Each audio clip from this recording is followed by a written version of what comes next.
did you have any, or do you still have any doubts about Christianity after becoming a Christian? And if so, how do you deal with them? Yeah, I love that question because the clear answer is yes. And not just some doubts, lots of doubts, and regularly, and even now that I've been in ministry for 30 years, I still have doubts that come into my mind. I think doubts are one of the healthiest things that Christians can engage in. And I don't say that flippantly. I mean that doubts are the doorway to deeper understanding on things. If you never doubt something, you never check it out the next level deeper. And I think the question is not, should we have doubts? I think Christians should have doubts, and it's the smartest Christians at age 70 are people who have been doubting their entire life and have been researching a little bit deeper. The question is, what do you do with your doubts? So some people say, I have a doubt, and it just leads me towards a downward spiral of skepticism. Other people say, I have a doubt, and it's forcing me to do deeper dive into the information that's available.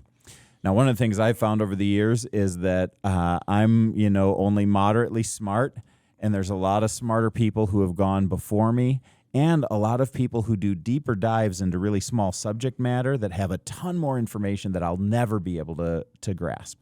So any doubt that I've ever had, which is a lot, there's somebody who's had it before and had it deeper. And so there's great resources out there. There's tons of books that have been written, and with the advent of the internet, oh my goodness, there's all kinds of resources that are there to help us through our doubts. Hopefully this, CCC Omaha YouTube page becomes one of those that helps people to actually work through their doubts. I've found that over the years, I've done hundreds of these question and answer times, and I found that there's probably 50, 60 questions that just get recycled a lot. They're super common questions.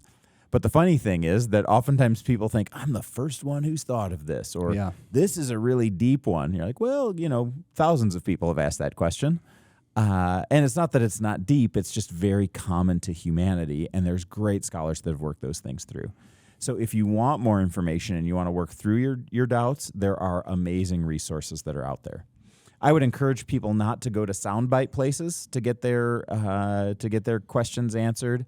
I even have some misgivings sometimes about giving a 5-minute YouTube answer to some of these deeper questions, but especially very short TikTok or Instagram or Twitter type of responses usually very much trivialize the depth of what's behind the questions. So I'd say go to some deeper resources, books, or longer postings on YouTube can generally give you a lot more information. But engage in the doubts. Run after them. They're really healthy.